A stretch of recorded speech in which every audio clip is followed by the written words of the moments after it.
Hi, welcome back to the garden. Today is Saturday, August 6th. And you know what that means? We're going to do a review of this garden, and then we're going to go to you and celebrate what's going on in your garden.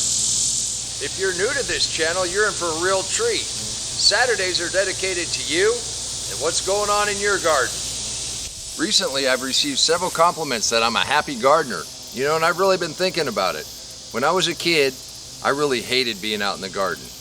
But my grandparents, they were trying to feed their kids and grandkids. They were Depression era people, so it was serious business. I was also asked, what do I get out of this? What do I get out of sharing my Saturdays with you? I think it's because we get to help feed the world. We get to show everybody that you can actually do this. You can actually grow stuff that tastes good, and you can actually feed yourself. And it's amazing how your influence, this community's influence, it's a loose-knit community of folks that like to get their hands dirty and grow things that taste good.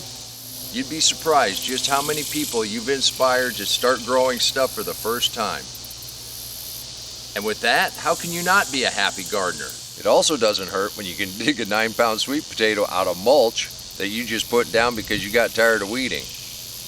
You know, I really thought people might be interested. I had no idea we were going to influence the world the way we are. And that is why we dedicate Saturdays to celebrating you and what's going on in your garden. Let's take a look at a few. Nora starts us off today with some spectacular color from her landscape. Nora, these are breathtaking as always. And we sure do enjoy your handiwork.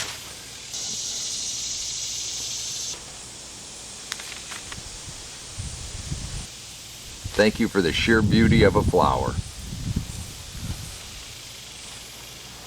Art had to step away from his deep mulch for a week during the rain, and this is what he found when he came back. Look at all that new mulch. Thank you, Art.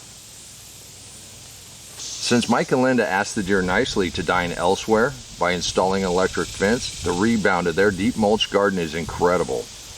That is a testament to the life in the soil. Thank you for giving us all hope when we think things are lost. We look forward to a terrific sweet potato harvest. Larry made a swing through his garden this morning. Pretty good haul, Larry. Thank you for sharing. Weren't those incredible? You know, you inspire me also. I would have never grown peanuts, amaranth, or turmeric if we hadn't gone down this journey together.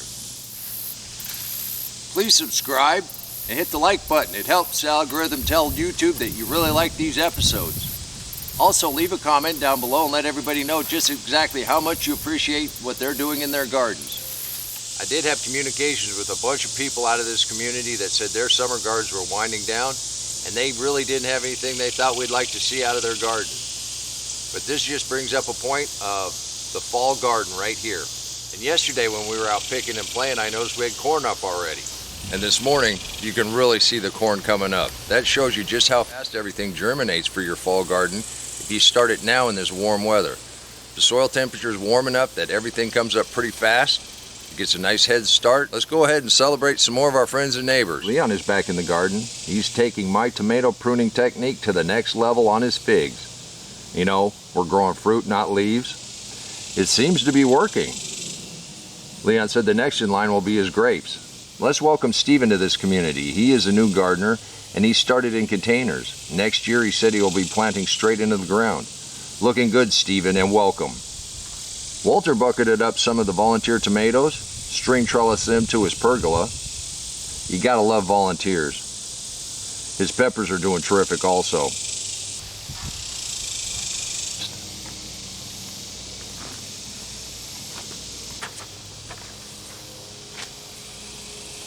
He even got a potato from that volunteer that came up from the peel in his mulch. His lotus are doing well, giving him seeds already, and they're still producing flowers. Walter, this is fantastic. Thank you for sharing. Valerie, is that turmeric I see? Your watermelons and cantaloupe are doing nicely. Valerie said she started to mark them with bright string, so as the vines get out of hand and she needs to prune, she'll be able to find them.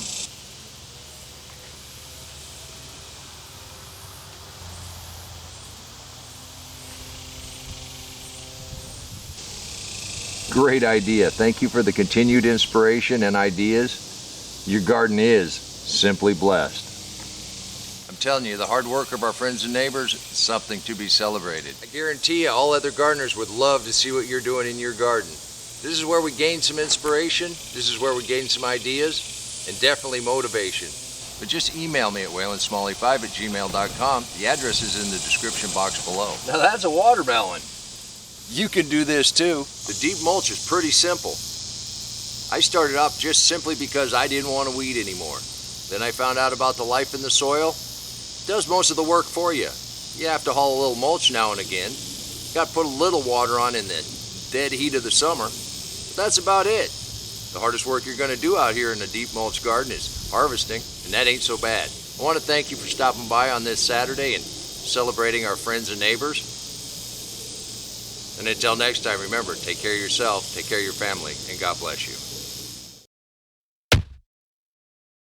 Come on, let's plant. Let's go plant garden.